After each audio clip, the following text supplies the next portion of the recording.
You do not need more hustle. You need assets. Because hustle dies when you stop, but assets keep paying when you sleep, when you travel, and when you disappear. That is the difference between working for money and making money work for you. Most people chase income, spend it fast, and stay trapped in the same cycle forever. The wealthy build things that produce value again and again. A book, a brand, a system, a piece of land, a digital product, a skill turned into leverage. This audiobook will show one truth. Stop chasing paychecks and start building assets that pay you forever. Chapter 1. Stop chasing income, start building ownership. Most people do not have a money problem. They have an ownership problem. That is the truth nobody wants to face. They wake up, they work, they get paid, they spend, they repeat. And then they call that a life. But it is not a life. It is a loop, a fragile loop, a loop that breaks the second the paycheck stops, the contract ends, the client leaves, or the audience moves on. You have a choice. You can keep chasing income, or you can start building ownership. That is the key. Income is useful. Income pays bills. Income keeps the lights on. But income alone is not freedom. Income alone is not power. Income alone is not enough. Because income depends on your presence. It depends on your time. It depends on your effort. If you stop, it stops. That is the trap. Ownership is different. Ownership keeps working when you are tired. Ownership keeps working when you are silent. Ownership keeps working when you are not online, not available, not performing, not proving anything to anybody. That is why ownership matters. That is why assets matter. That is why this book exists. Do not just get paid again. That is the mindset shift. That is the line that changes everything. Look at the average employee. They work hard, they bring value, they get a salary. Good. But if they stop working, the money stops. They may be respected, they may even be comfortable, but they still don't own the engine. They don't own the machine. They are inside the machine. That is not the same thing. Look at the freelancer. They may charge well, they may be booked, they may be talented, but if every dollar comes from their direct labor, they are still trading hours for money. Better than nothing, but still limited, still fragile, still dependent on output every single day. If they get sick, the pipeline slows. If they get tired, the income drops. If they disappear, the money disappears. Look at the content creator. They may go viral, they may make money from views, brand deals, affiliate links, and sponsorships. Fine. But if they own nothing beyond attention, they are still exposed. Algorithms change, platforms change, trends die, audiences move. That is why chasing attention without converting it into ownership is a mistake. You have a choice. Do not confuse motion with progress. Do not confuse busy with wealthy. Do not confuse good money with real freedom. Real freedom comes from assets. An asset is something that keeps producing value after the work is done. A book, a course, a template, a system, a business, a piece of land, a brand, a digital product, a software tool, a content library, a piece of intellectual property, something that can keep working, keep earning, keep multiplying even when you step back. That is the goal. Do not just work, own. That is the difference between survival and power. Now listen carefully. This is not a message against work. Hard work matters, skill matters, discipline matters. But hard work without ownership becomes a trap. You can be busy for 20 years and still be broke in a different outfit. You can be praised and still be powerless. You can be productive and still be trapped. Why? Because you built income but not ownership. That is the key. A salary is not bad. A client is not bad. A service is not bad. The problem is when those things become your entire financial identity. The problem is when you have no system that pays you after the work is done. The problem is when all your value lives inside your calendar. That is why you must start thinking differently. Ask a sharper question. Not, how do I make money this week? But, what can I build once and benefit from many times? Not, how do I stay busy, but what can I own that grows? Not how do I survive this month, but what asset can I create this month? That is a different life. That is a different level of thinking. You do not need their permission. You do not need your boss's permission to start learning ownership. You do not need a client's permission to package your knowledge. You do not need an audience's permission to build a product. You do not need anyone's permission to stop renting your future forever. That is the hard truth. Most people delay ownership because they are waiting for ideal conditions. They wait for more time. They wait for more confidence. They wait for a better laptop. They wait for a better idea. They wait for validation. They wait for someone to believe in them. But ownership begins when waiting ends. Start with what you know. If you know how to write, turn writing into a book, a template pack, a newsletter, a paid guide. If you know how to design, turn design into a system, a resource library, a digital product. If you know how to teach, turn teaching into a course. If you know how to solve one problem well, turn that solution into an asset that helps many people many times. Do not just work, own. That is the repetition that has to sink in, because ownership changes the relationship between effort and reward. In a wage model, effort has a ceiling. In an ownership model, effort compounds. 1 hour can create a product. That product can sell for months. One idea can become a system. That system can generate income for years. One skill can become an asset. That asset can outlive your current season. That is the difference. Income is survival. Ownership is freedom.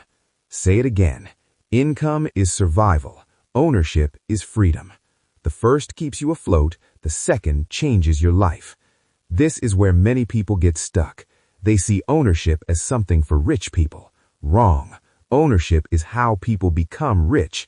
You don't wait until you're rich to own something. You own something so you stop living like money has to be chased forever. You do not need 1,000 assets. You need to start with one. One asset, one system, one thing that can work without you every single minute. That's enough to begin. That's enough to shift your direction. That's enough to break the loop. Stop renting your future forever. That line matters. Because every time you spend years building only someone else's business, someone else's audience, someone else's platform, someone else's brand, you are renting. You are helping build value you may never fully control. That's fine for a season, but it cannot be the whole story. At some point, you must build your own thing. At some point, you must move from contributor to owner. At some point, you must create an engine that belongs to you. That is the real turning point. You have a choice. Keep trading time for money and calling it success, or start building something that pays after the effort is over. And make no mistake, that choice will shape your entire future. One path keeps you dependent. The other creates leverage. One path gives you income. The other gives you assets. One path ends when you stop. The other keeps going. That is why ownership comes first. Not motivation, ownership. Not hustle, ownership. Not attention, ownership. Not applause, ownership. You mastered the first idea. Stop chasing income like it's the final prize. It is only the beginning. Now let's go deeper into the real difference between something that looks valuable and something that truly is valuable. Chapter 2. Understand what an asset really is. Most people say they want assets, but they do not know what an asset is. That is the problem. They call everything an asset because it sounds smart. They buy expensive clothes and call it success. They buy a car they cannot afford and call it progress. They buy status and call it power. But none of that creates lasting value. None of that builds leverage. None of that pays later. And if it does not pay later, it is not an asset. That is the key. An asset is not something that only looks good today. An asset is something that keeps producing value over time. Cash flow, attention, opportunity, distribution, reach, ownership. Results that continue after the original effort is gone. That is what an asset is. Say it again. If it pays later, it is an asset. If it keeps working while you rest, it is an asset. If it grows because of your earlier effort, it is an asset. Everything else is noise. A real asset multiplies effort. A fake asset drains money. That is the difference. Now understand this clearly. A lot of people do not become wealthy because they buy liabilities and dress them up as success. They buy things that cost money to maintain, cost money to impress, and cost money to repair. They think they're building a life, but they are building pressure. They are building monthly stress. They are building an image that must be fed forever. That is not wealth. That is performance. And performance without ownership is expensive. Look at the person who buys a luxury item before they own a revenue-producing system. They may get compliments, they may feel powerful for a moment, but the object does not pay them back. It does not create opportunity. It does not generate cash flow. It does not compound. It takes. That is a fake asset. Look at the person who buys clothes for status but has no savings. Fake asset. Look at the person who buys a fancy watch but cannot buy back their time. Fake asset. Look at the person who spends money to look important instead of building something important. Fake asset. You have a choice. Look rich or build rich. That is the decision. And the people who truly win understand this. The goal is not to own things that make you look wealthy. The goal is to own things that make you wealthy. That is why books matter. A book can work after the author sleeps. A book can educate, persuade, sell, and attract opportunity long after the writing is finished. It becomes a piece of intellectual property. It becomes leverage. It becomes a door. That is why software matters. Software can solve a problem thousands of times without rebuilding from zero. It can automate, organize, and distribute value repeatedly. Build it once, sell it many times. That is an asset. That is why digital courses matter. Teach once, package once, sell many times. A course can keep bringing in revenue while the creator is doing something else. That is not just income. That is ownership in action. That is why email lists matter. Social platforms can disappear, but owned attention is an asset. A list you control gives you direct access to people who want to hear from you. That is a real asset because it creates future opportunity. It is not borrowed attention, it is owned connection. That is why brands matter. A strong brand can attract trust, higher prices, repeat business, partnerships, and long-term recognition. A good brand is not just a logo, it is a reputation that works. It works in the market, it works in the mind, it works over time. That is why systems matter. A system is an asset because it keeps the business moving without constant reinvention. When you build a process, a template, a workflow, a repeatable method, you stop depending on memory and mood. You create reliability. You create scale. Buy things that work. Repeat that. Buy things that work. Not things that impress, things that work. Not things that drain, things that work. Not things that vanish, things that work. This is where the mind has to change, because consumption is easy, creation is hard. Consumption gives a quick feeling. Creation gives a long reward. Consumption says, I deserve this now. Creation says, I will own this later. Consumption spends. Creation builds. That is the mindset shift. Do not keep feeding the urge to look successful. Build something that actually is successful. Do not keep buying symbols. Buy leverage. Do not keep collecting applause. Collect assets. The truth is simple. Most people are not broke because they lack money alone. They are broke because they keep turning money into disappearing things, new clothes, new gadgets, new distractions, new moments of ego. And then they wonder why nothing grows, because nothing was built, nothing was owned, nothing was planted. That is the lesson. A real asset multiplies effort. A fake asset drains money. Now look at the pattern of wealthy people. They don't just spend money, they convert money. They move money into places that keep producing. They buy income-producing real estate. They buy ownership in businesses. They invest in tools that improve output. They build books, brands, and platforms. They place money into structures that can return more money. That is not magic. That is discipline. And discipline is what most people avoid, because discipline asks a hard question. What did that purchase do for your future? Did it create cash flow? Did it create access? Did it create value? Did it create leverage? Did it create a system? Did it create an opportunity? If the answer is no, then it was probably consumption, not ownership. You have a choice. Every time money leaves your hand, it must either disappear or multiply. Those are the directions. Disappear or multiply. Waste or build, flex or grow. That is the real battlefield. And this is not only about investing in the financial sense. This is about how you think.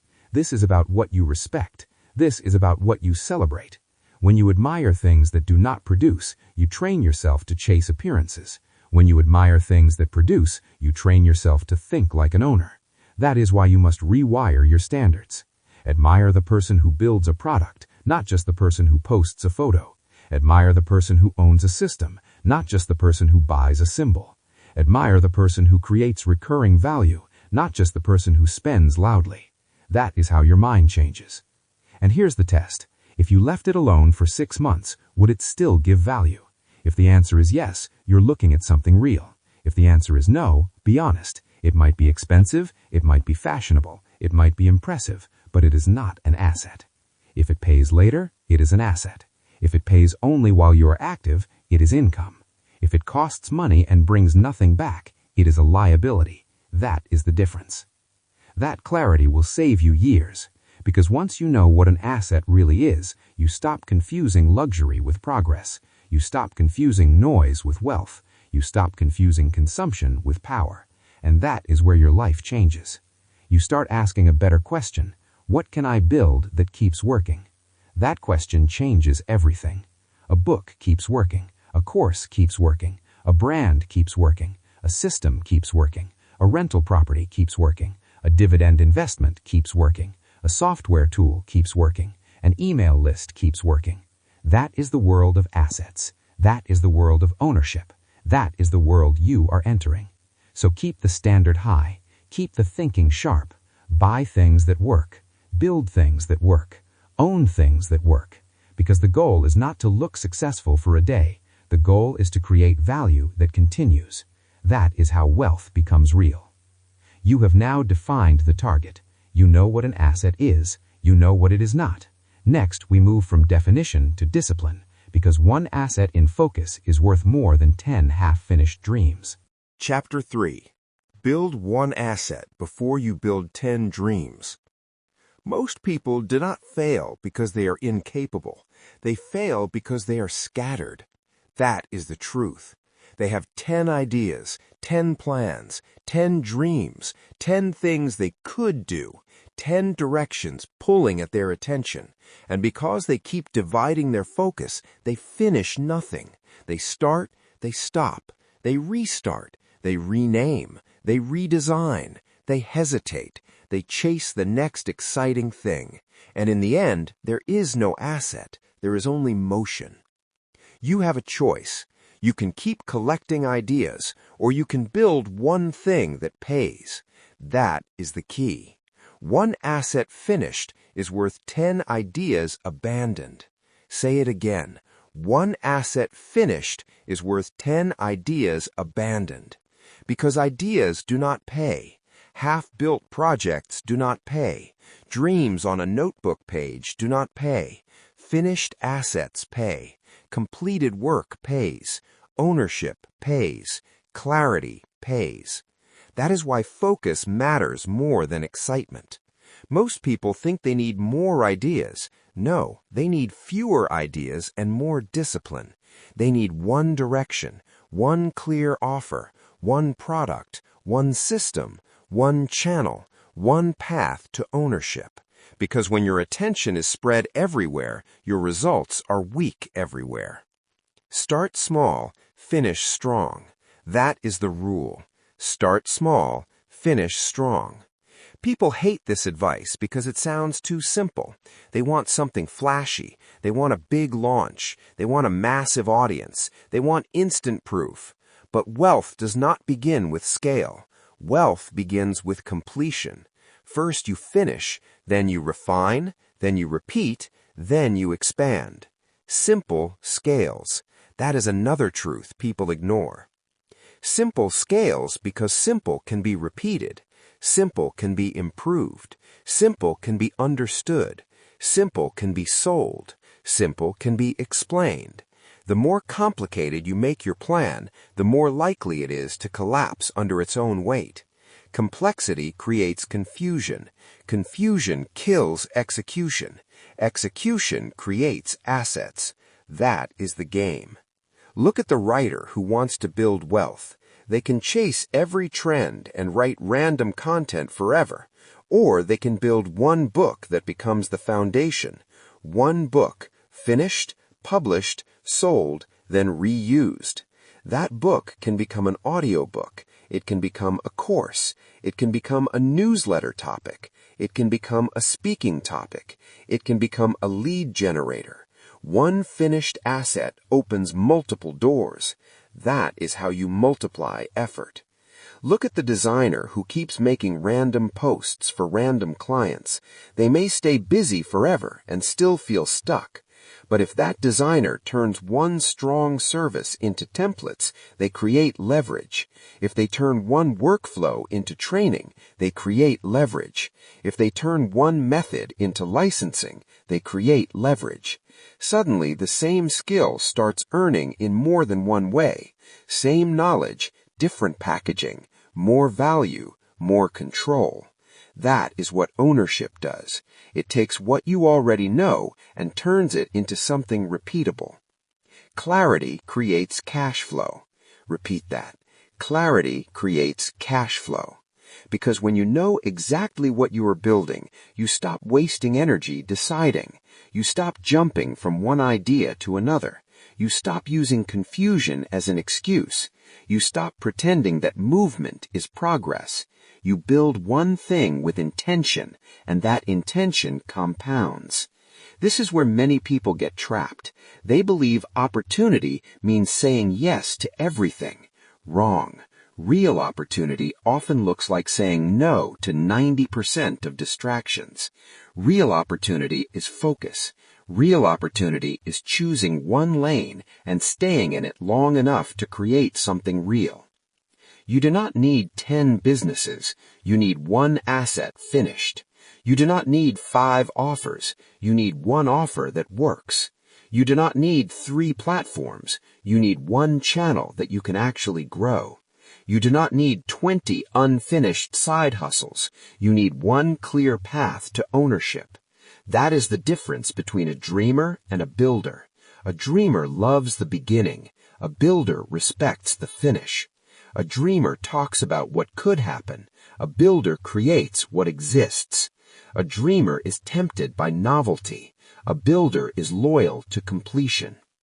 That is why discipline matters, because discipline keeps you in the room long enough for the work to become valuable. At first, the work looks small. At first, the audience is tiny. At first, the results feel slow. That's normal. That's part of the process. You don't need speed first. You need proof first. You need completion first. You need a working asset first. Then you improve it. Then you expand it. Then you stack on top of it. You don't build everything at once. You build one thing well, then use that thing to open the next door. That is how a course becomes a business. That is how a newsletter becomes a brand. That is how a book becomes authority. That is how a template becomes recurring sales. That is how a service becomes a product. That is how a small idea becomes a real asset. One asset finished is worth 10 ideas abandoned. That line must become a law in your mind, because the world is full of unfinished people, unfinished websites, unfinished businesses, unfinished books, unfinished plans, unfinished goals, unfinished routines, and behind all of that unfinished work is a common disease: too many options, too little focus. You have a choice. Keep starting and never owning, or commit and begin building something that can outlive your effort. That is where the power is. Now let's get practical. Pick one problem you can solve. Pick one audience that needs it. Pick one format that delivers it.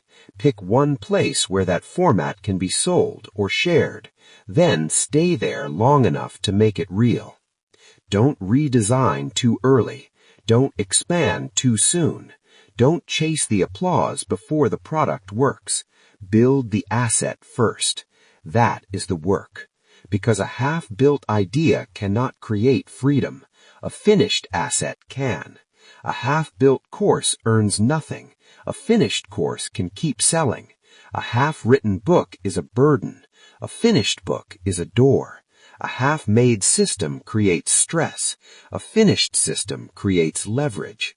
That is why finish matters. And this is where people need to stop lying to themselves. They say, I have so many opportunities. No, you have too much distraction. They say, I have too many ideas. No, you haven't chosen one. They say, I'm waiting for the right time. No, you are avoiding the discomfort of commitment, because once you choose one path, you can't hide behind possibility anymore. You have to build. That is the challenge.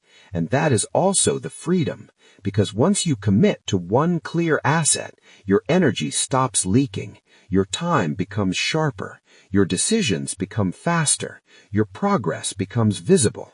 You begin to feel momentum, and momentum is powerful because it rewards action. Action builds confidence. Confidence builds consistency. Consistency builds assets. That is the cycle. Don't break it by chasing 10 dreams at once. Protect it by finishing one. Build one asset before you build 10 dreams. Start small, finish strong. Simple scales. Clarity creates cash flow. One asset finished is worth 10 ideas abandoned. That is the lesson. And once you begin to live it, you stop acting like a collector of possibilities and start becoming a creator of value. You are no longer just imagining wealth, you are constructing it. You are no longer just thinking about ownership, you are earning it. You are no longer just talking about freedom, you are building the structure that makes it possible. That is the direction now. That is the standard now. You chose focus. You chose completion. You chose leverage. Now the next step is even more powerful. Take the skill you already have and turn it into a machine that can work again and again. Chapter 4. Turn your skill into a machine. A skill is not enough. That is the hard truth. A skill can feed you. A skill can open doors. A skill can make you respected. But a skill alone is still just labor unless it is turned into something bigger. If every result depends on you showing up and doing the same work again from zero, then you do not own an asset yet. You own effort, and effort without structure is limited. You have a choice. You can keep performing your skill over and over for one result at a time, or you can turn that skill into a machine. That is the key.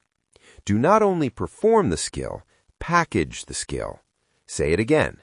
Do not only perform the skill, package the skill. Because performance is temporary, but packaging is leverage. Performance happens once. Packaging can happen many times. Performance depends on your energy. Packaging depends on your thinking. Performance pays today. Packaging can pay for years. A skill is power. A system is wealth. That is the difference. Most experts stay poor because they never move beyond labor. They know how to do the work. They know how to solve the problem. They know how to serve. They know how to produce results. But they keep selling their time in small pieces instead of turning their knowledge into something repeatable. They keep saying, I can do it for you, when they should also be saying, here is the template, here is the training, here is the method, here is the product. That is where wealth starts. Teach once, sell many times. That is the model. Teach once, sell many times. When you do that, the same knowledge stops being trapped inside your calendar. It starts working as an asset. It starts working as a product. It starts working as a system. That is how a skill becomes wealth. Look at design. A designer can spend every day creating custom work for clients. Good money, maybe, but still labor, still dependent, still tied to deadlines and revisions and new instructions every week. Or that same designer can package their process, templates, brand kits, social media packs, design training, asset libraries, licensing. Suddenly, the skill is no longer only service. It becomes product. It becomes repeatable. It becomes scalable. That is the machine. Look at writing. A writer can keep taking one-off gigs forever, or they can turn their ability into ebooks, guides, email sequences, swipe files, content systems, ghostwriting frameworks, courses, and subscription offers. Same brain, same knowledge, different structure, more leverage, more ownership, more control. That is the machine. Look at teaching. A teacher who only teaches one person at a time is valuable, but limited. A teacher who records lessons, builds modules, creates exercises, and packages the method can reach hundreds or thousands. Same wisdom, different delivery, same value, more reach, more income. That is the machine. Look at marketing. A marketer who only runs campaigns manually for one client after another is always restarting. But a marketer who systematizes strategy into templates, SOPs, playbooks, email flows, content calendars, and training products creates an engine, a system that can be repeated, a system that can be sold, a system that can be taught. That is the machine. Look at cooking. A cook can work every meal by hand, or turn knowledge into a recipe book, a meal prep guide, a food brand, a subscription menu, or a training product. Same skill, new structure, more value, more distance from pure labor. Look at coding. A coder can build custom solutions only when requested, or they can create software, scripts, tools, automations, plugins, and digital products that solve problems again and again without rebuilding every time. That is how technical skill becomes an asset. Look at coaching. A coach can keep doing one-on-one sessions forever, or they can build frameworks, courses, group programs, digital communities, workbooks, and paid memberships. The coach does not lose the skill. The coach multiplies the skill. That is the central lesson. Build the machine, not just the muscle. Say it again. Build the machine, not just the muscle. Muscle is effort. Machine is leverage. Muscle is output. Machine is repetition. Muscle is useful. Machine is ownership. This is what most people miss. They think being talented is the finish line. It is not. Talent without structure becomes exhaustion. Talent with a system becomes an asset. Talent without packaging is still stuck in the day. Talent with packaging starts working in the future. You do not need to invent a new skill. You need to convert the skill you already have into a repeatable structure. That is the work. Ask the sharper question. How can this be used more than once? How can this solve the same problem again? How can this be sold without me manually recreating it every time? How can this be documented? How can this be taught? How can this be delivered at scale? That is where the machine begins. Not with more effort, with better structure. Not with more stress, with clearer packaging. Not with more hustle, with more leverage. You have a choice. Keep doing the work from scratch, or build a system that carries the work forward. That choice decides whether you remain busy or become powerful. Because here's the problem with pure labor. Labor has a ceiling. A day has only so many hours. A body has only so much energy. A mind can only push so long before fatigue shows up. But a system can keep moving. A system can be sold, shared, duplicated, updated, and reused. That is why systems create wealth. A skill is power. A system is wealth. That is not just a line. That is a rule. A skill gives you the ability to solve a problem. A system gives you the ability to solve it many times without starting over. A skill can make you valuable. A system can make you scalable. A skill can bring income. A system can build an asset.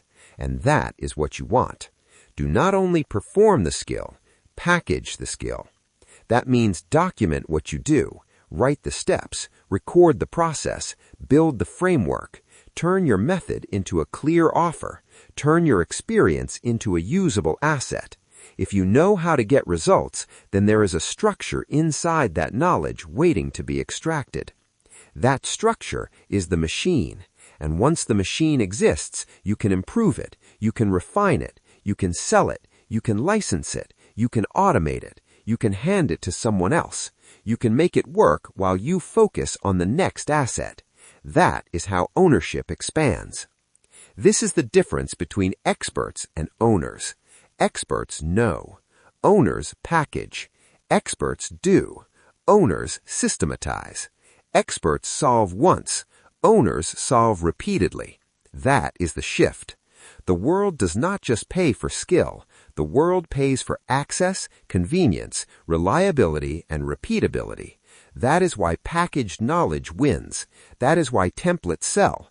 That is why frameworks sell. That is why systems sell. Because people don't only want the answer, they want the shortcut, they want the structure, they want the path. So give them the path. Package what works, repeat what works.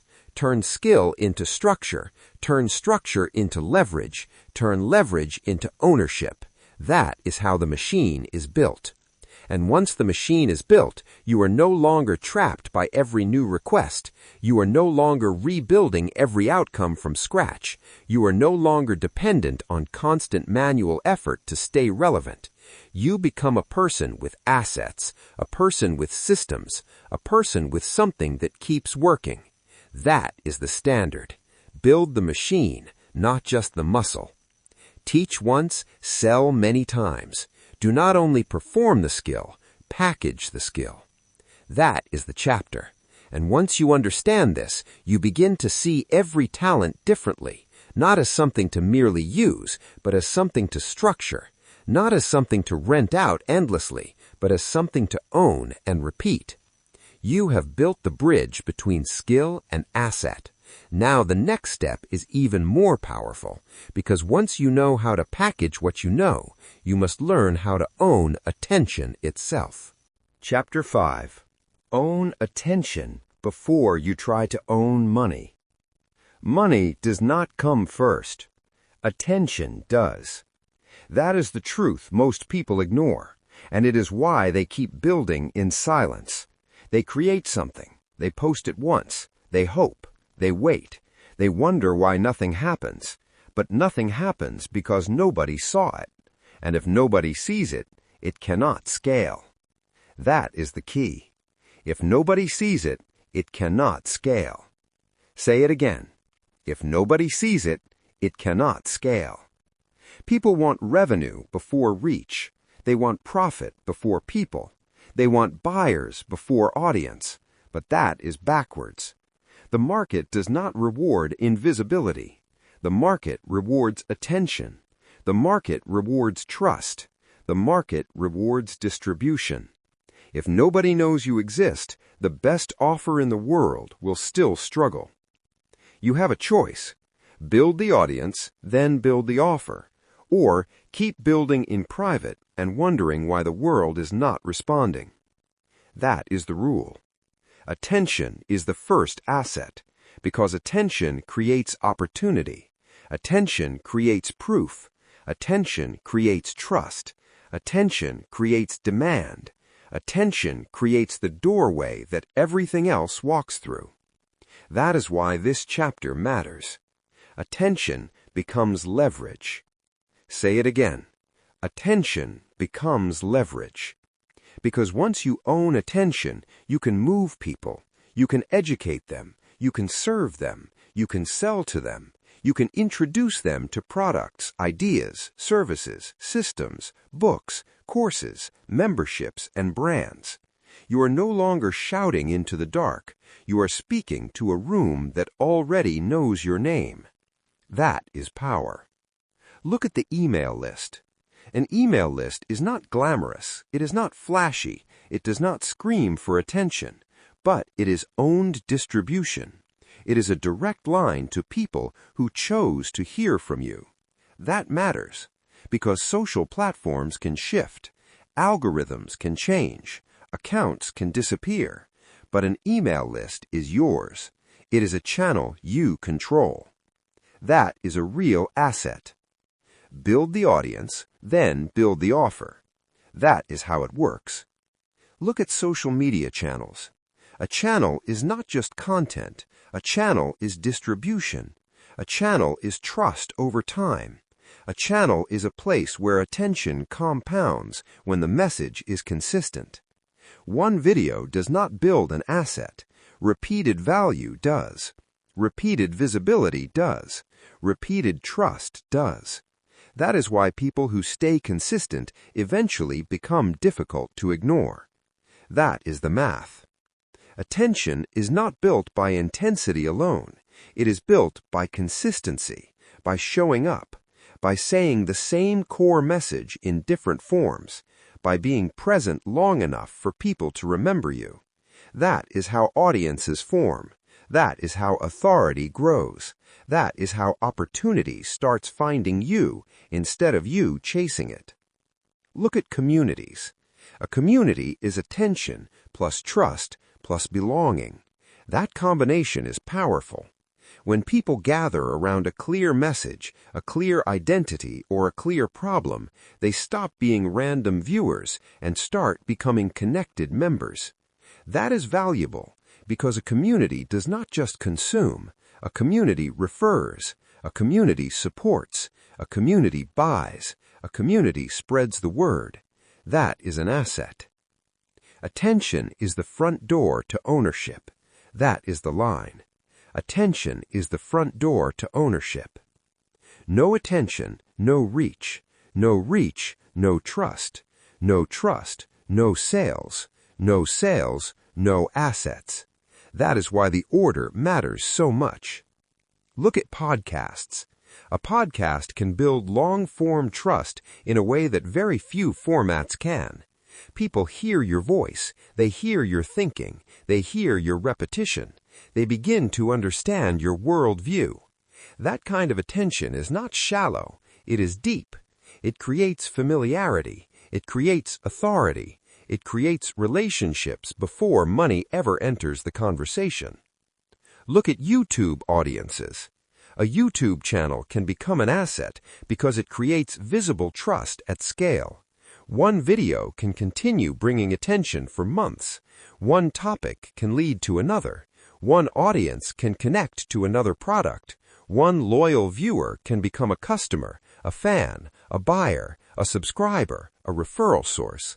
That is how attention turns into value. If nobody sees it, it cannot scale. That is the rule again, and that rule should force a change in strategy. Stop hiding. Stop pretending the work will market itself. Stop assuming quality alone is enough. Quality matters, yes, but quality without visibility stays small. Good work hidden in silence is still hidden. Good work repeated publicly becomes leverage. That is the difference. You have a choice. Be invisible and frustrated, or visible and positioned. That is the tension. Now pay attention to the behavioral instruction here, because this is where transformation becomes real. If attention is the first asset, then you must treat visibility like construction, not like ego, not like vanity, not like random posting. Construction, deliberate, repeated, strategic. What do people need to know? What problem are they already trying to solve? What message can be repeated until it sticks? What channel can be owned instead of borrowed? What community can be built instead of rented? Those are the questions. Do not build on platforms alone. Build on platforms, but also build owned attention. Do not depend on one source. Do not depend on luck. Do not depend on a viral spike. Build a system that collects attention and turns it into something durable. That is the smart move. Attention becomes leverage when it is captured, not just earned. A passing view is not enough. A saved contact is better. A subscribed listener is better. An email address is better. A community member is better. A repeat viewer is better. A direct connection is better. Because the goal is not just to be seen once. The goal is to be remembered, trusted, and chosen. That is the game. And this is why so many talented people stay stuck. They hide their message, they undershare, they overthink the presentation, they wait for perfection, they worry about being judged, they think the work should speak for itself. But work does not speak. People speak for work. Attention speaks for work. Distribution speaks for work.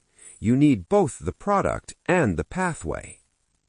Build the audience, then build the offer. That is how it works. Does that mean you need millions? It means you need the right people in the right place, hearing the right message consistently. Small attention with strong trust can beat massive attention with no relationship. That is why a focused audience is valuable. That is why a loyal audience is valuable. That is why a responsive audience is valuable. Attention is not just views. Attention is access. Attention is influence. Attention is trust. Attention is the beginning of ownership. If nobody sees it, it cannot scale. If nobody trusts it, it cannot sell. If nobody returns to it, it cannot compound. So the lesson is simple. Build where people can find you. Speak clearly. Repeat the message. Grow the audience. Own the audience when possible. Turn attention into a list, a community, a channel, a relationship. Then use that attention to support the assets you are building. That is how value multiplies. That is how ideas become businesses. That is how messages become movements. That is how creators become owners. And once attention is in your hands, you can finally do what most people cannot. You can launch with a real foundation. You can test offers with an audience already listening. You can sell from trust instead of desperation. You can grow from leverage instead of silence. That is the difference. Attention becomes leverage. Own attention first, and money becomes easier to reach. Ignore attention, and every offer stays weak. This chapter is not about fame. It is about position. It is about control. It is about building a front door into your future. Because if you own the audience, you own the doorway. And if you own the doorway, you own a major part of the business. That is the standard now. If nobody sees it, it cannot scale. Build the audience, then build the offer. Attention is the front door to ownership. Attention becomes leverage. You now understand the power of visibility. You know that attention is not a side issue. It is the first asset. Now the next step is to stop thinking like a one-time seller and start thinking like a creator of repeatable value. Chapter 6. Create once, sell forever. Most people are trapped in a terrible deal. They keep creating value 1 hour at a time, one client at a time, one sale at a time, 1 month at a time. And every time the month ends, the clock resets. That is not freedom. That is a treadmill. That is why so many people are exhausted and still not building anything lasting. You have a choice. You can keep resetting the clock every month, or you can build something once and let it sell again and again. That is the key. Build it once, sell it forever. Say it again. Build it once, sell it forever. This is the power of productized knowledge. This is the power of packaging.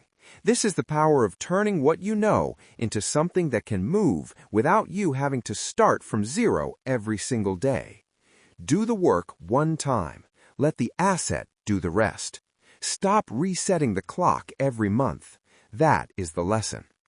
Because a lot of people work hard, but their hard work is not structured. They are busy, but not leveraged.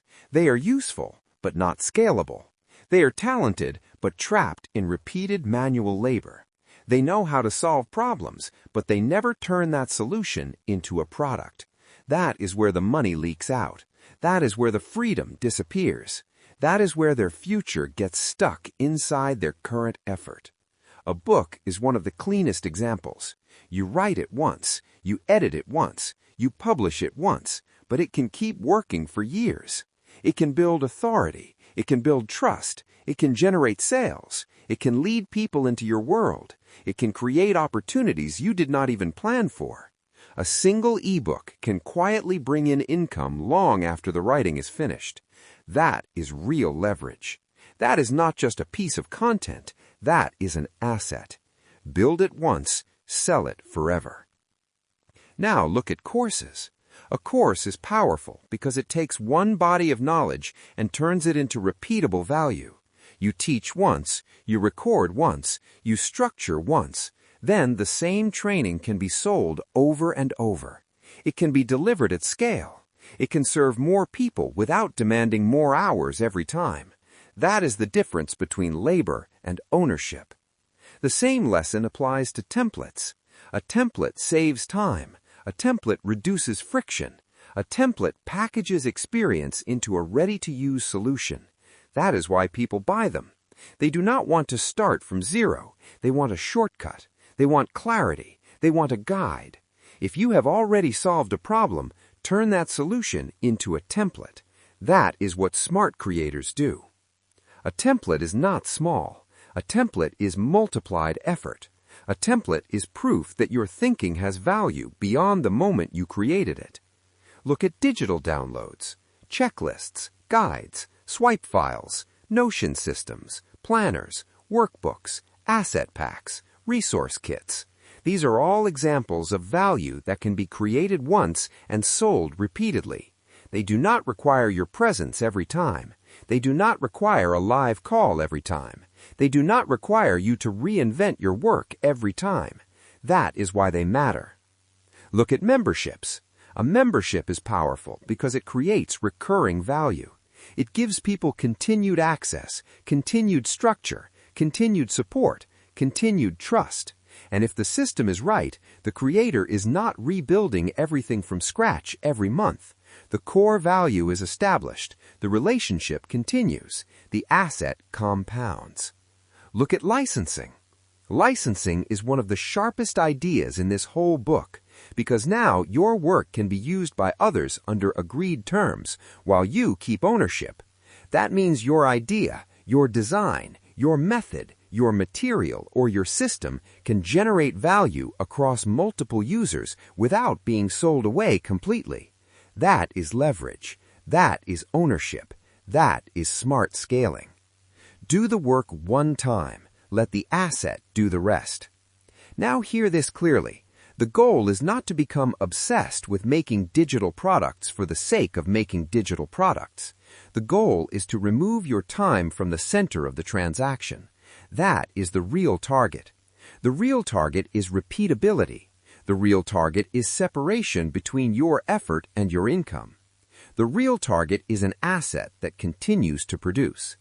If you keep starting from zero, you stay weak. If you build once and reuse, you get stronger. If you recreate every month, you remain trapped. If you systemize, you begin to own. That is why this chapter matters. Most people are not poor because they never work. They are poor because their work dies when the work stops. Their value is trapped inside the one-off job. Their knowledge is trapped inside their head. Their solution is trapped inside their schedule. And because they never package it, the market never gets to buy it repeatedly. That has to change. Take what you know and ask one hard question. Can this be sold again without me rebuilding it from scratch?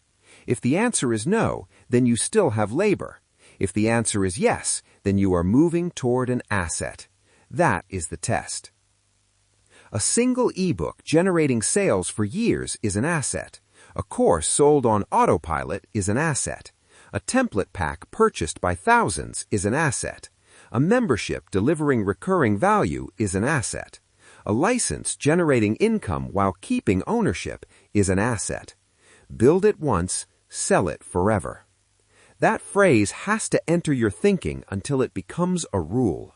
Because the world rewards repeated value. The world rewards convenience. The world rewards speed. The world rewards clarity. And a well-packaged asset gives people all of that. It saves them time. It saves them effort. It saves them confusion. It gives them something ready. That is why they buy it. And that is why you should build it. Do not keep offering only custom work. Do not keep relying only on one-time tasks. Do not keep trading your energy for each new transaction. Do the work one time. Package the solution. Document the process. Turn the knowledge into a tool. Turn the tool into a product. Turn the product into a system. Turn the system into income. Then let the asset keep working. That is how momentum becomes wealth. This also changes your psychology, because when you build something that can be sold again, you stop thinking like a struggler and start thinking like an owner. You stop asking, how do I survive this month? And you start asking, how do I build something that lasts? You stop living from deadline to deadline, and you begin thinking in seasons, systems, and assets. That is a different mindset, a better mindset, a wealth mindset. One more time. Build it once, sell it forever. This does not mean you ignore quality. It means you improve quality and structure together. The product must be useful. The offer must be clear. The packaging must be strong. The delivery must be simple. The result must matter.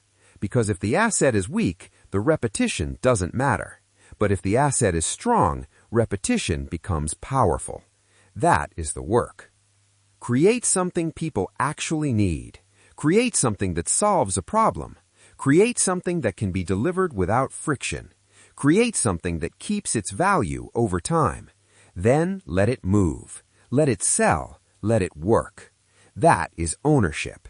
That is leverage. That is freedom. So stop resetting the clock every month. Stop rebuilding the same effort in a different form.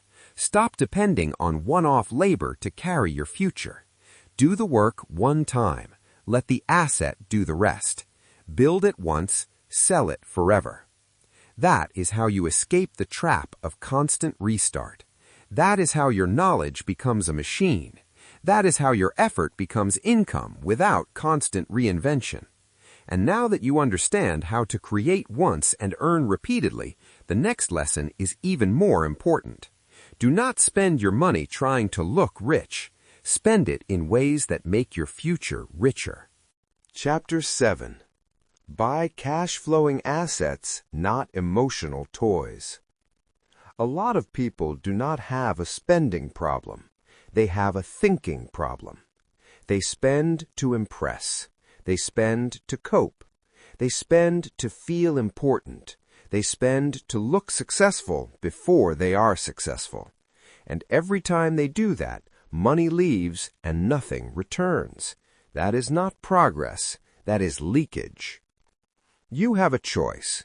You can buy emotional toys or you can buy cash-flowing assets. That is the key. Do not buy to flex. Say it again. Do not buy to flex, because flexing is expensive and empty. It gives you a moment. It gives you a reaction. It gives you attention from people who will not pay your bills, but it does not give you ownership. It does not give you income. It does not give you leverage. It does not make your future stronger. Buy to multiply. That is the rule. Buy to multiply. Every purchase is a vote for your future. Repeat that. Every purchase is a vote for your future. That means every time money leaves your hand, it is speaking. It is saying what kind of life you are building. It is saying whether you are serious or distracted.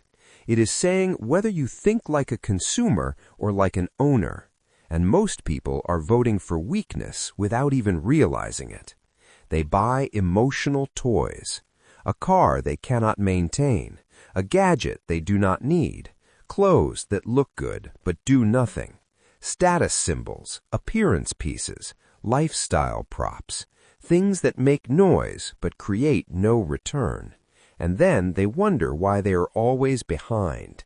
They are behind because money is going out in ways that do not come back.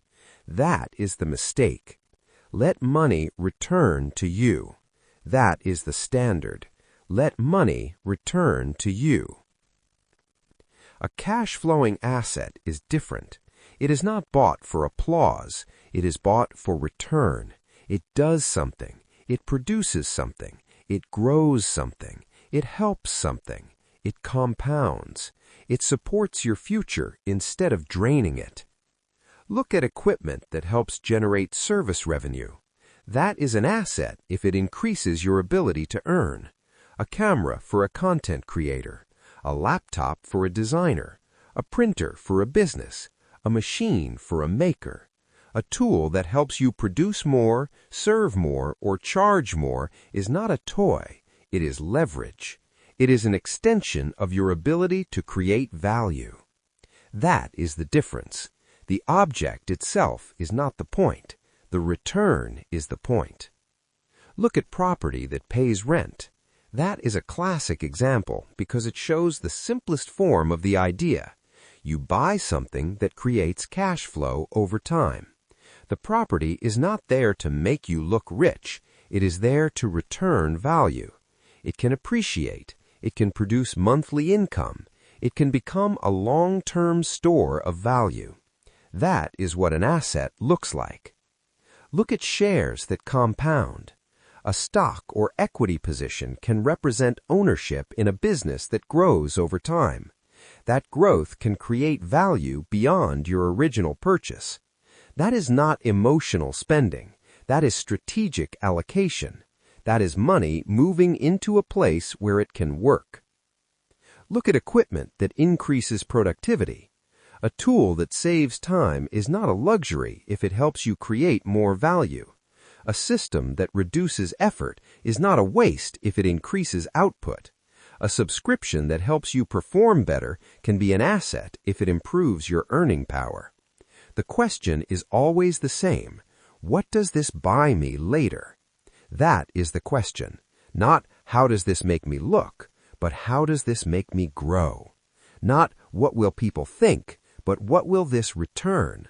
Not does it impress, but does it produce? That is the shift. And this chapter must hit hard because so many people sabotage themselves here. They earn a little and immediately spend it on symbols. They treat money like a reward instead of a tool. They act like the purpose of income is consumption. It is not. The purpose of income is to build capacity. The purpose of income is to create future strength. The purpose of income is to move from dependence to leverage. You have a choice. Spend to look rich or invest to become rich. That is the real decision. And emotional purchases are powerful because they feed insecurity. They promise identity. They promise status. They promise belonging. They tell you this thing will make you feel like you arrived. But arrival without assets is fake arrival. It is a costume. It is a performance with no foundation. Real wealth is quieter than that. Real wealth buys things that work. Real wealth buys things that return. Real wealth buys things that keep building. Do not buy to flex. Buy to multiply. Now understand this. This does not mean you never enjoy life. It does not mean you never spend on comfort or beauty. It means your spending must be intentional. It means your first responsibility is to build assets, protect assets, and grow assets. Once that foundation is strong, then lifestyle becomes a choice instead of a weakness. That is the maturity. Until then, every unnecessary emotional purchase slows you down. A purchase is not neutral. Every purchase either strengthens your future or weakens it. Every purchase either multiplies your capacity or reduces it. Every purchase buys return or buys regret. That is why the wealthy are disciplined. They know the difference between expenses and investments. They know the difference between joy and impulse.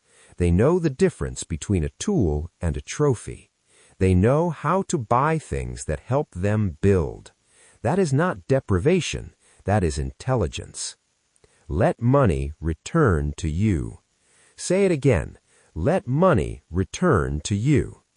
If a purchase makes you feel powerful for 5 minutes but leaves you weaker for 5 months, it was a bad purchase. If a purchase helps you produce more, earn more, save more, or own more, it was a strong purchase. If a purchase simply entertains your ego, it is a liability in disguise. If a purchase improves your ability to generate income, it is a cash-flowing asset. That is the discipline. And discipline is not emotional. Discipline is not based on desire. Discipline asks one question: what gives a return? That question will protect you. It will protect you from impulsive spending. It will protect you from fake success. It will protect you from looking rich while staying stuck. Because many people don't realize how expensive appearances are. They cost money. They cost attention. They cost momentum. They cost focus. And the longer you chase appearances, the longer it takes to build actual leverage. Every purchase is a vote for your future. That line must become a filter. Before every major purchase, ask, does this make me more capable, more productive, more profitable, more stable, more scalable, more owned? If not, pause. If yes, proceed with clarity. That's how owners think. Owners buy things that produce. Owners buy things that support the mission. Owners buy things that make the next level easier to reach. Owners buy to multiply. That is what this chapter is really about. Not just money, not just spending, not just investing. It's about identity. It's about what your money says about your mind. It's about whether you are building a life that grows or a life that performs. Do not buy to flex. Buy to multiply. Now understand this. This does not mean you never enjoy life. It does not mean you never spend on comfort or beauty. It means your spending must be intentional. It means your first responsibility is to build assets, protect assets, and grow assets. Once that foundation is strong, then lifestyle becomes a choice instead of a weakness. That is the maturity. Until then, every unnecessary emotional purchase slows you down. A purchase is not neutral. Every purchase either strengthens your future or weakens it. Every purchase either multiplies your capacity or reduces it. Every purchase buys return or buys regret. That is why the wealthy are disciplined. They know the difference between expenses and investments. They know the difference between joy and impulse. They know the difference between a tool and a trophy. They know how to buy things that help them build. That is not deprivation. That is intelligence. Let money return to you. Say it again. Let money return to you. If a purchase makes you feel powerful for 5 minutes. Chapter 8. Protect your assets like your life depends on them. Building an asset is not enough. That is the truth people learn too late. They create something valuable. They grow something useful. They finally get traction. They finally own something worth protecting. And then they get careless. No backups, no contracts, no structure, no records, weak passwords, bad debt, no insurance, no plan. Then one problem comes and the whole thing collapses. You have a choice. You can build and protect, or you can build and lose. That is the key. Growth without protection is weakness. Say it again. Growth without protection is weakness. Because every asset you build is only as strong as the system around it. A book can be stolen. A file can be deleted. A brand can be hacked. A business can be sued. A platform can suspend you. A property can be damaged. A contract can go wrong. A debt can choke the whole operation. If you are careless, the thing you built can disappear faster than it took to create it. Build it, back it up, protect it. That is the rule. Build it, back it up, protect it. Most people only love the creation stage. They love the thrill of starting. They love the excitement of launching. They love the feeling of making something new. But protection is not exciting. Protection is discipline. Protection is boring. Protection is responsible. That is why so many people skip it. And that is why so many people lose what they worked so hard to create. What you do not guard, you lose. Repeat that. What you do not guard, you lose. This applies everywhere. If you create digital work and do not back it up, you are careless. If you own a business and do not document your systems, you are careless. If you have revenue and no financial records, you are careless. If you have passwords scattered everywhere, you are careless. If you sign weak agreements, you are careless. If you take reckless debt to look bigger than you are, you are careless. Carelessness destroys assets. That is the lesson. Treat assets like soldiers, not decorations. Say it again. Treat assets like soldiers, not decorations. Because decorations are for show. Soldiers are for survival. Soldiers need training. Soldiers need protection. Soldiers need structure. Soldiers need planning. Soldiers need command.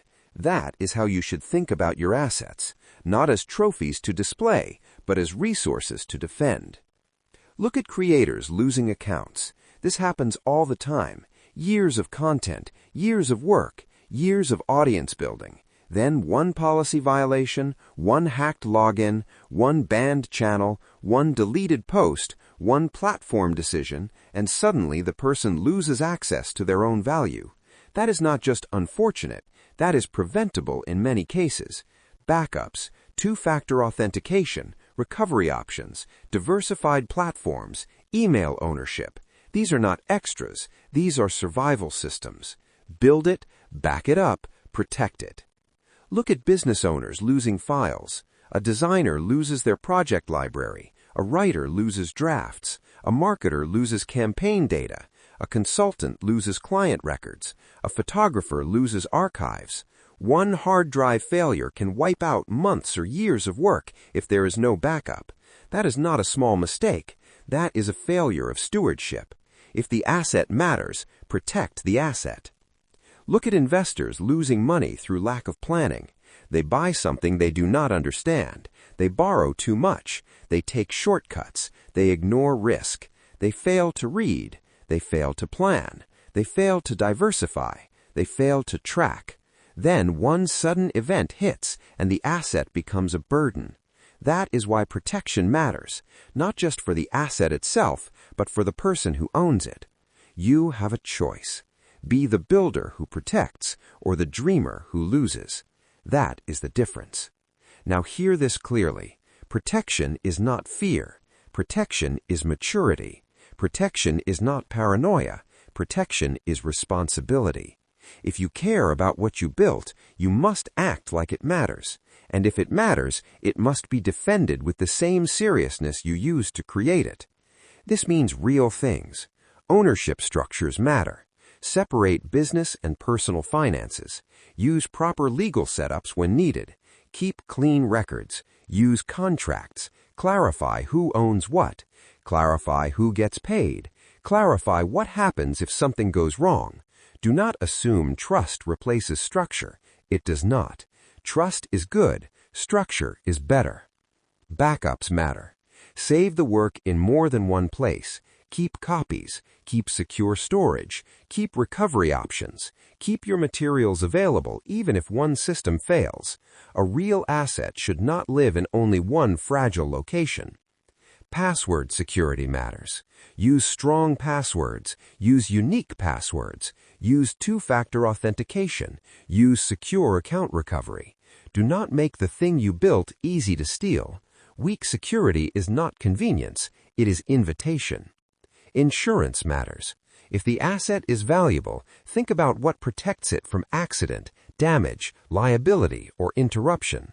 People often ignore this until something goes wrong. Then it's too late. Mature owners think ahead. They do not wait for disaster to become disciplined. Records matter. Know what you own. Know what you owe. Know what your assets produce. Know what your costs are. Know where the money moves. Know which systems are working. If you don't track it, you don't control it. And if you don't control it, you are vulnerable. Debt matters. Reckless debt can destroy an otherwise strong asset. Debt used carelessly becomes pressure. Debt used without strategy becomes panic. Debt used to impress becomes poison. If you borrow against the future, make sure the future has a real chance to pay it back. Otherwise, you are not building, you are gambling. That's the difference. Growth without protection is weakness. Say it again. Growth without protection is weakness. Because every asset you build is only as strong as the system around it. A book can be stolen. A file can be deleted. A brand can be hacked. A business can be sued. A platform can suspend you. A property can be damaged. A contract can go wrong. A debt can choke the whole operation. If you are careless, the thing you built can disappear faster than it took to create it. Build it, back it up, protect it. Growth without protection is weakness. Say it again. Growth without protection is weakness. Because every asset you build is only as strong as the system around it. A book can be stolen. A file can be deleted. A brand can be hacked. A business can be sued. A platform can suspend you. A property can be damaged. A contract can go wrong. A debt can choke the whole operation. If you are careless, the thing you built can disappear faster than it took to create it. Build it, back it up, protect it. Growth without protection is weakness. Say it again. Growth without protection is weakness. Because every asset you build is only as strong as the system around it. A book can be stolen. A file can be deleted.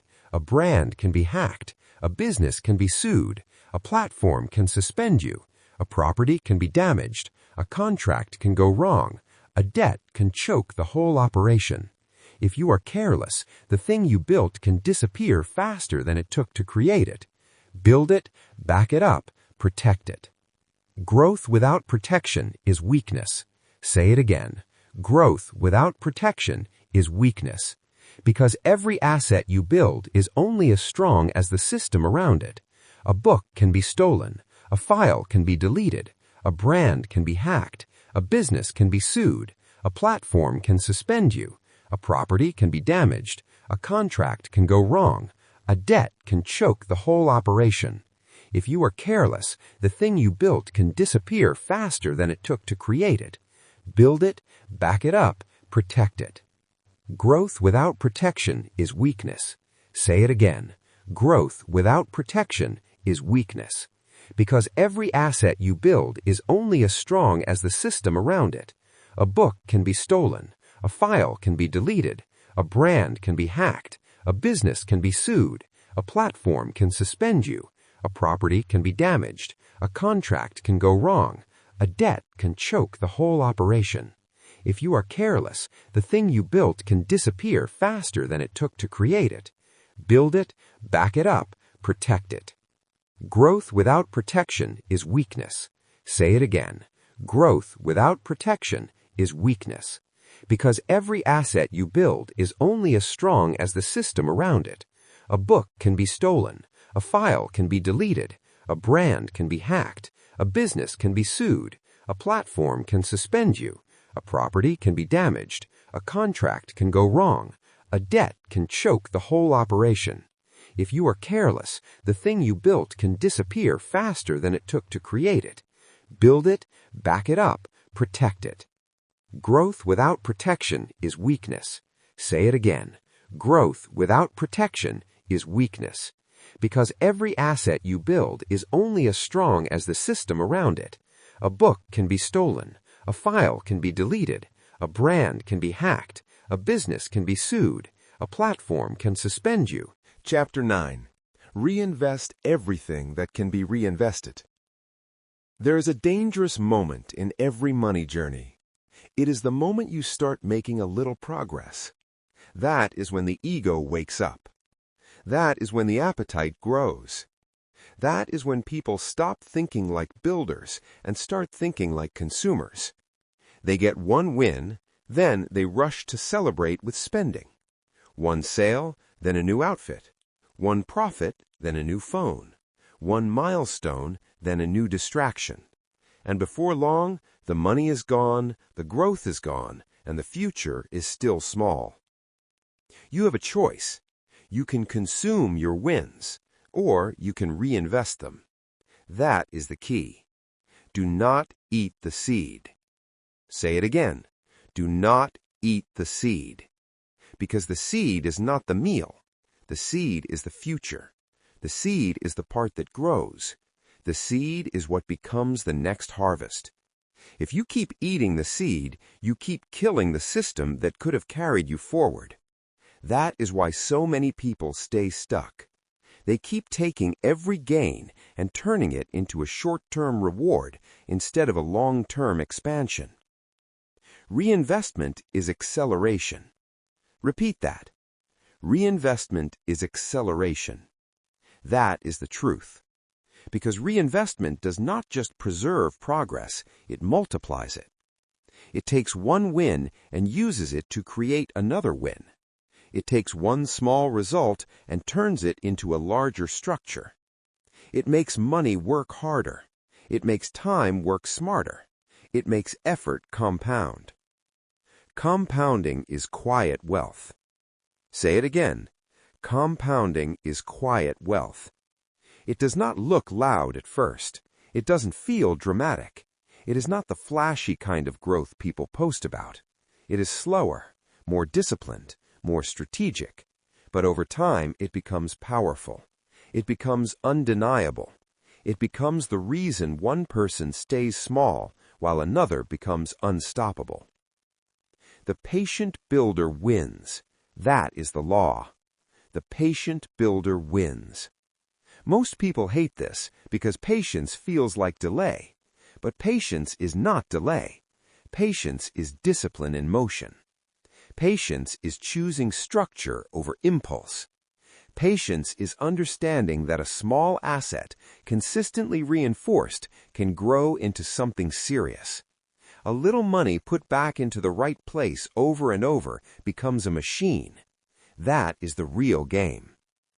Look at better tools. When a creator earns something, reinvesting into better tools can increase output. A better laptop, better software, better equipment, better systems, better workflow. These are not luxuries if they improve performance and capacity. They are reinvestments. They help you produce more value, faster and cleaner. That means the next round of income can be stronger. Do not eat the seed. Look at marketing. A business that earns a little and puts some of that back into visibility often grows faster than a business that spends everything on lifestyle. More reach, more traffic, more audience, more attention, more opportunity. Marketing is not vanity when it's connected to a real asset. It is fuel. It is expansion. It is a force multiplier. Reinvesting into visibility can turn a small offer into a much larger engine. Look at systems. A system is where reinvestment becomes obvious. One process can save hours. One automation can reduce mistakes. One template can save repeated effort. One workflow can clean up the entire operation. Instead of spending the profit on temporary pleasure, reinvest it into structure. Structure makes the next level easier. Structure makes the asset stronger. Structure makes you harder to break. That is why reinvestment matters. Look at inventory. A product-based business can grow when profits are placed back into stock, supply, logistics, packaging, or product improvement. The business gets bigger because the money is not leaking out. It is returning to the engine. It is feeding the engine. It is making the engine capable of doing more. That is how a small beginning becomes a serious operation. Look at education.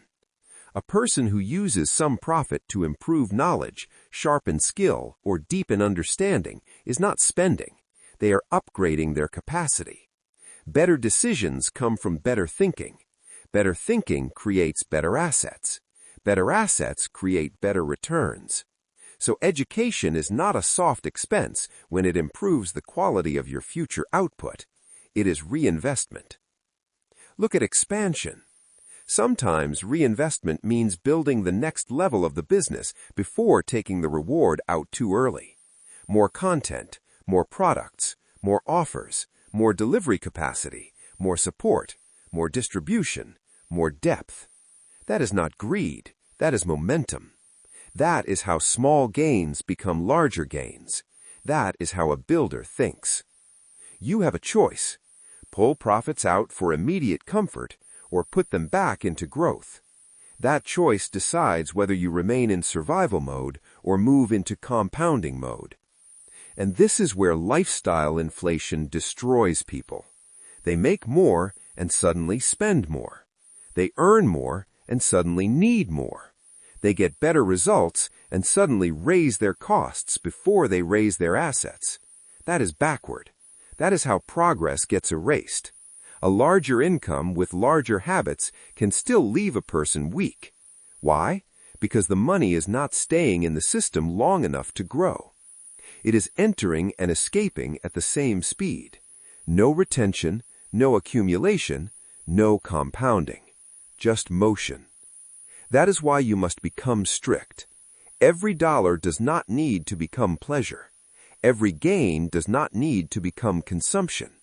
Every increase does not need to become comfort. Sometimes the smartest move is to keep the seed in the ground. Do not eat the seed. Because the seed today is the harvest tomorrow. The seed today is the leverage tomorrow. The seed today is the freedom tomorrow. The seed today is the reason your future can get bigger than your present. And here's the mindset shift that makes this real. Stop measuring success by how much you can spend. Measure it by how much you can reinvest without fear. Measure it by how quickly your gains can be turned into more gains. Measure it by how often your money returns to you through assets instead of disappearing into status. That is maturity. That is money behavior. That is ownership thinking. Reinvestment is acceleration. The patient builder wins. Compounding is quiet wealth.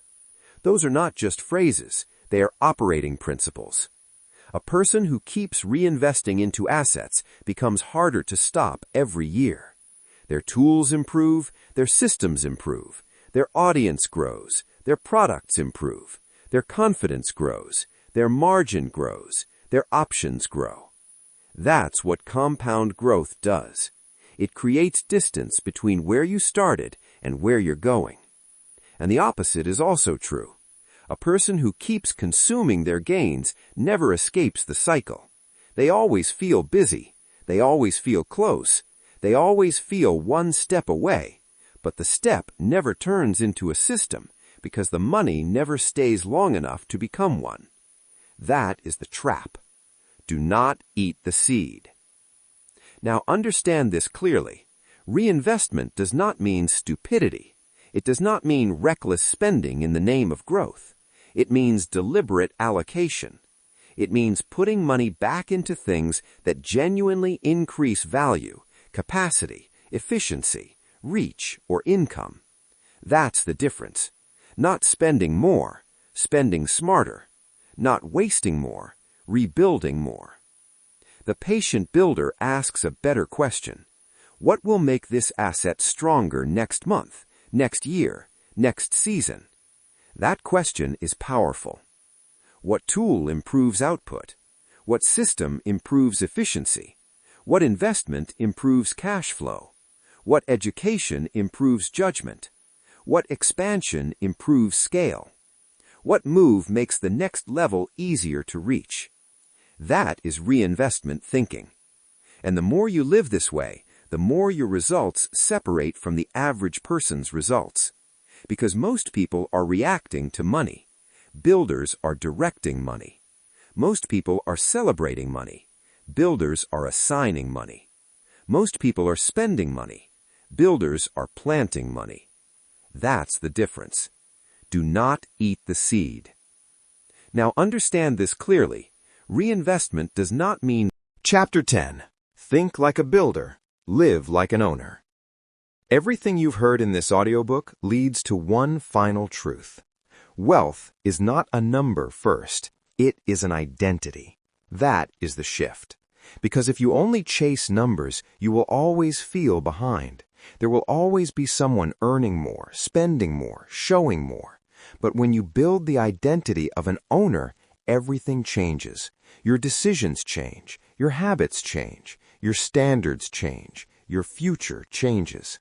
You have a choice. Think like a consumer or think like a builder. That is the key. A consumer sees money and asks, "What can I buy?" A builder sees money and asks, "What can I build?" A consumer sees an expense. A builder sees an opportunity. A consumer wants comfort now. A builder creates freedom later. That is the difference. Own something that works while you sleep. Say it again. Own something that works while you sleep. Because that is the real definition of leverage. Not just working hard, but creating something that continues working after you stop. That is what separates labor from ownership. That is what separates effort from assets. That is what separates survival from freedom. Look at the person who moved from labor to leverage. They started by trading time. That was the beginning, but they did not stay there. They learned, they packaged, they built systems, they created products, they grew an audience, they reinvested, they protected what they built, and over time their work stopped depending on constant presence. They created something that could move without them. That is the builder's path. Look at the person who moved from service to systems. At first, they did everything manually, one client at a time, one task at a time, one result at a time. But then they asked a better question. How can this be repeated? How can this be structured? How can this be turned into something that works without starting over? That is when templates appeared. That is when processes formed. That is when products were created. That is when income became less fragile. That is the builder's thinking. Look at the person who moved from survival to scalable ownership. They stopped chasing small wins and started building long-term assets. They stopped spending everything and started reinvesting. They stopped performing for approval and started constructing systems.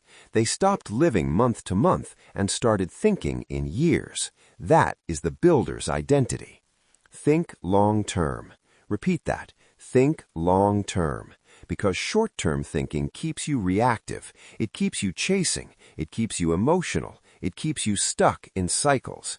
But long-term thinking forces structure. It forces patience. It forces discipline. It forces you to build something that lasts beyond the moment. Build what lasts. That is the instruction. Not what trends, not what fades, not what impresses, what lasts. Because what lasts can pay you back. Your future should pay you back. Say it again. Your future should pay you back.